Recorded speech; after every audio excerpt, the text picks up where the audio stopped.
is as equally important to the Steelers as T.J. Watt. Wrap your brain around that. I mean, T.J. Watt, Defensive Player of the Year. Why? Because Russell's half the quarterback with him than he is without him. With George Pickens, they have a guy that they can just throw the ball to one-on-one. He's going to go make a play. It changes structurally the way defenses are going to play against them. You have to be very confident in playing him one-on-one, and if not, you have to go and make sure that you shade, so that helps other people, that helps the defense. The fumble in that game was huge. I don't Talking about Russell Wilson? I don't kill Russ over it. He's trying to go make a play. It's a great run, and he's trying to go make something happen. This isn't a turnover. This is just a throwaway, but this is the turnover. This is the turnover. Right? So he's making a great play. It's a big hit. It takes points off the board. The pick six is the one where you sit there and go, man, Russ can't make that decision because it's just a little bootleg. Marlon does a good job of sitting there. There's no need to kind of miss that throw. I actually thought Russ played relatively well this game. They just have no shot without George Pickens. With Pickens, they matter. Without Pickens, they don't. Yeah, the last 2 weeks they've looked like a disaster on offense. And when you look at them, and they had 148 yards the week before, you thought yesterday was bad. Go back to the week before. So to me, this team, you're right, they have to have Pickens. But I'm just telling you, I don't see him in with the big three. I agree. With Baltimore, with Buffalo, with Kansas City. I just don't think they belong in there. No. And the great thing is they match up well against Baltimore normally. Well, these last 2 weeks, I've got concerns with their defense. Their defense, sure. Are their defense, is it really as good as we think? Last 2 weeks, they've given up 61 points, 819 yards. Are we sure this defense is great? Right. I'm not so sure. All right. So I'm glad Orlovsky said that he actually thinks that Russ actually played pretty well, because I agree. I think Russ actually played great with two really bad plays. That's really what it kind of got boiled down to me. He played really great, really high-level football with just two really bad plays, that fumble and that interception. And that really just completely changes the game. Obviously, that fumble when they were about to most likely score a touchdown, I mean, that's going to change everything tremendously. He was 22 for 33, 217 yards, 2 touchdowns, and a 92.6 rating. The interception and the fumble, they were 2 for 2 in the red zone. I think in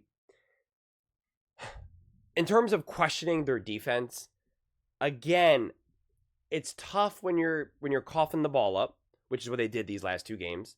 You had multiple fumbles, interception, like when you're given extra possessions, you're making it harder on your defense.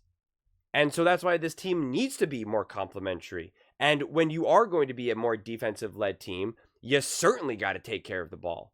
You certainly got to make sure that you have some nice sustained drives, that you're not fumbling or throwing interceptions. And yeah, when you're not going to have your number one wide receiver target, like they keep saying that, and I agree, but there is a reason why the Buffalo Bills went out and got Amari Cooper. There's a reason why the Baltimore Ravens went out and got Zay Flowers. Why the Philadelphia Eagles went out and got A.J. Brown. Right? I mean, like you need these weapons. You need these guys. Does Joe Burrow look the same when Jamar Chase is playing versus when he's not? The Chiefs going out and getting DeAndre Hopkins, or even in the offseason trying to go out and get Brown. Like, we know these things matter. So yeah, this team is going to take a step back when you don't have your number one offensive weapon. So I don't think, and it's tough because I know they're banged up, and so I don't know exactly what their injuries are or what the status is of them in terms of playing against the Kansas City Chiefs. It's a shame. It's so frustrating, man. Like, I just want them to be healthy and go up against KC so we can get like a great game and a great matchup, and like, let's see. Because I think that would be telling. Because I think if the Kansas City Chiefs, or if the Pittsburgh Steelers were actually fully healthy, we would get a real game where, like, hey, the Steelers absolutely can win this game. And then what would they all say? You know? I mean, so it's just, but now if they are legitimately banged up on defense as well, and I don't know, is, are they going to be 100% on offense? Like, I don't know. And some of that will probably just come down to game day. And but they got some big games. I mean, they got KC and Cincinnati. And so I'm not sure if they keep losing how far they drop in terms of like how much it really affects their seeding. But if they win, if they beat KC, that's huge. And not even just from a seeding standpoint. You beat Kansas City, you're really, like, no doubt Mike Tomlin will absolutely use that as a rallying cry to be like, we just beat the 2-time defending Super Bowl champions. This team's got 2 losses, the Buffalo Bills and the Pittsburgh Steelers. Don't tell me we're not real contenders. Don't tell me that we're not a top team in the NFL. Don't tell me that we can't shock the world and win a Super Bowl this year. Like, it is going to be huge momentum. Huge momentum. And depending on the seeding and how that all unfolds, if they still need to play like their starters and need to win that game against Cincinnati, and if they beat Cincinnati as well, I mean, like, think of the momentum that you're going in with. I mean, you're going into the playoffs with some big wins. Big wins. Or, again, and I'm not sure exactly, like, if they beat the Chiefs, and depending, I guess it probably depends on what happens to the Ravens, if they can then, like, kind of sit out starters. Again, I really don't know for Cincinnati. It's just, again, the momentum has to be there. Because if they now lose to Kansas City, then it's like, oh, man, we've now lost against 3 good teams, 3 great teams. We haven't been able to keep up. And now you're going up against Cincinnati. And again, like, who knows what that game looks like. Like, you can see why some doubt would infect that locker room. And it need not. It need not. And actually, in a way, I think it was actually good that Russell Wilson threw that interception and got rocked and coughed the ball up. Because we know Russ can kind of get a little bit, start having his head get a little bit too high in the clouds. And Russ is at his best when he is playing within the system, not trying to play beyond the system. And again, I really actually think Russ played pretty well. It was just 2 bad plays, and he should have slid. I'm okay with a player just making a bad throw, a bad mistake. I'm kind of okay with that. Probably more so than I should be, but it also depends on the situation, depends on the quarterback, depends on the moment. Because I am kind of like, why'd you throw that? Like Tom Brady said, like, it's not worth it. Even if you complete the passes for 2 yards, like, why even do that? I think it was Tom Brady.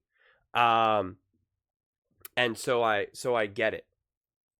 But that other play, when he's trying to, like, get a touchdown, I'm kind of like, that's not who you are right now. You're not 25 years old in your absolute physical prime. In fact, protect your body from injury. You're too valuable to this team right now. What are you expecting yourself to be able to do? Did you think you were like, did you not realize that whoever made the tackle could close out that fast? Did you think you were going to be able to juke him? Did you think you were going to be able to barrel through him? Like, I'm not sure what you thought in your mind. But you're at the point in your career where one of your superpowers should be a deep understanding of what you can and can't do on the field. I talk about this a lot. It is incredibly important to know what you can and can't do in any given moment, what your strengths are and what your weaknesses are, what your highs are and what your limitations are. And that's why I always use Baker Mayfield as the example, because he is a textbook person who I think he believes he is better and can do more than he actually can. Perfect example, he thought he was going to be able to leap over the pile against the Cowboys. And instead, he couldn't jump over the pile and he fell down and took a sack. And it was like, I don't know what you thinking you were doing, buddy. Like how athletic do you think you are? I know you're not like a frozen, 1970s pocket quarterback, but like, you're not Josh Allen, you're not Lamar Jackson. You're not Patrick Mahomes. And if some people really think they are, but they're just like, their career hasn't unfolded, but they really do have it. Those other guys have it better. They have it easier. But we all have the same level of skill. It's like, no, you don't. And at this point in Russ's career, he's not in his pure athletic prime. He's not 26, 27, 28 years old. So at the very least, just recognize, you know what, man? Your body shouldn't be taking a shot like that in the first place. Just slide. You were going to get down to the 2-yard line? Trust your team. And so I think it's important. Because he had been rolling. He had been kind of, getting better and better and better as this season has progressed. He has redeemed himself. People are talking about him being, hey, he's still a franchise quarterback. Don't count him out. This is a Super Bowl winner. And rightfully so. Rightfully so. But sometimes I think you need to be humbled a little bit. I think that's really important. I think all the all-time greats need to be humbled. The Lamar Jackson, the Josh Allens, the Mahomes, the Bradys. Everybody needs a good humbling. Everybody. Because it is. When you rack up your successes and your wins, it's easy to start to believe that you really can't do anything. Are you kidding me? I make a few videos that pop and get like 20,000, 30, 40, 50,000 views, and I'm like, let's go. Everything I touch turns to gold. I'm too superstitious to actually do that. But there is that feeling of like, all right, let's go. And you just feel it. And then you make another video and it's like, oh man, it's only got like 3,000 views. And then it keeps that anxiety going of like, all right, man, keep at it, keep hustling, keep grinding. Be grateful when you do have a video now that pops to like 20,000, 30,000. Don't take it for granted. Don't get too conceited or cocky because you know the next video could absolutely drop. You know, it's like you got to kind of have that balance. And so I think a game like this actually can do some good as long as it doesn't continue, as long as it doesn't, continue to spiral. But again, you have a really tough game. Short rest, Kansas City. Like, that is not going to be an easy game. We know that. We know that. So I think actually a lot more rides on this KC game than it would have had to. But because of the way how this season has unfolded and the way how this game especially has unfolded, I think there actually is a lot at stake, unfortunately, for the Steelers. And I don't think that they necessarily need to win, but I do think they need to play good. I think they need to feel that they're right there. Because let's say they do lose to the Chiefs, again, a 21-20, a 17-14 game. I mean, who could ever really predict scores? But even something like that, even a 28-21 or something, like, I think that would still even go a long way. Because it would just be like, all right, guys, we're right in here. We're within one score of the Super Bowl champs, the 2-time Super Bowl champs. All right? We got to clean up a little bit of this. We got to clean up a little bit of that. Here we go. We got to tighten up special teams. We got to sustain drives. I mean, just make up anything you want. Throw in, insert any random generic football speak you want. Like, it can still be momentum and confidence building. You definitely just don't want any sense of doubt going into the playoffs or any of the feelings of just like, man, we're about to go home. We don't got no shot at this. Or where you have half the locker room feeling like, we got this, while the other half is kind of like, whatever you say, man. So, we'll see. But those are just my thoughts. I'd absolutely love to hear yours.